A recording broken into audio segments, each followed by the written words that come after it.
Olá, meus amores! Preparados para mais uma aulinha de ciências? Hoje o conteúdo é demais! O objetivo da nossa aula de hoje é conhecer os grupos de seres vivos e suas características. Isso mesmo, hoje vamos estudar os grupos de seres vivos. O estudo dos seres vivos permite conhecer melhor as características que são semelhantes e as que são diferentes entre eles. Por meio desse conhecimento, os pesquisadores vêm já há muito tempo separando a enorme variedade de espécies da Terra em diferentes grupos. Dessa forma, é mais fácil estudá-las, compreendê-las e preservá-las. Vejamos a seguir as principais características de alguns grupos de seres vivos. O primeiro grupo que vamos ver é as plantas. Vimos que uma característica marcante das plantas é que quase todas as espécies são capazes de produzir o próprio alimento por meio da fotossíntese. As plantas podem viver em diferentes lugares, fixas ao solo, sobre outras plantas ou na água. Muitas delas servem de alimento a animais. Agora vamos ver os animais. Diferentemente das plantas, os animais se alimentam de outros seres vivos, pois não têm a capacidade de produzir o próprio alimento. Então, eles precisam obter esse alimento pronto e digeri-lo, ou seja, transformá-lo em pedaços bem pequenos. Podemos encontrar animais dos mais diversos tamanhos, dos pequeninos, como as borboletas, ou aos grandes, como as baleias. Eles podem ser encontrados em ambientes terrestres e aquáticos. Vamos conhecer agora as algas. Ao contrário das plantas, as algas são sempre aquáticas. Vivem nos oceanos, em ambientes de água doce e em locais úmidos.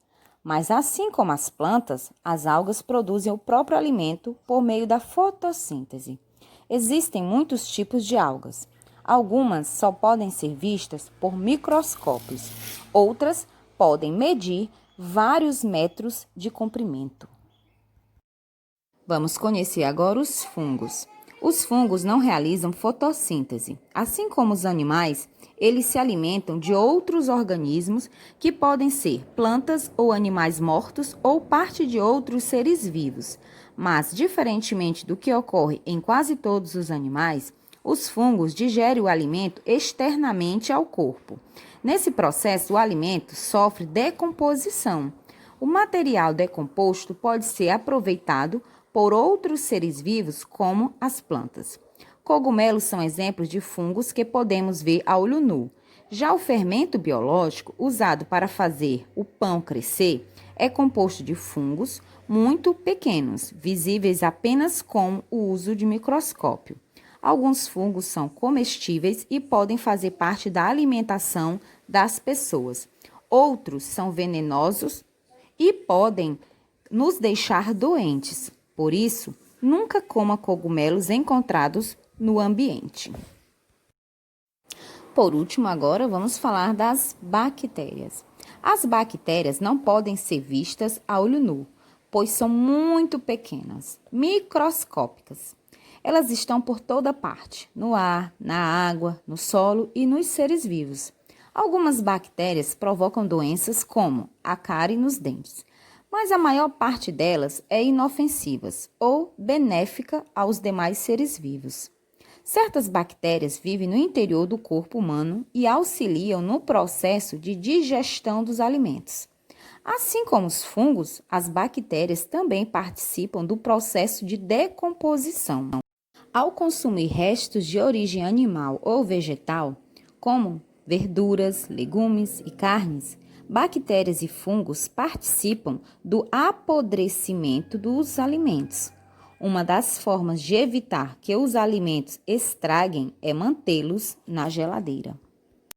Agora que já conhecemos alguns dos grupos dos seres vivos, vamos para a nossa atividade, que vai ser no livrinho, página 25, questão 1 e página 27, questão 3. mas é para fazer apenas a letra A. Então, ó, beijinho, estou aguardando as fotos.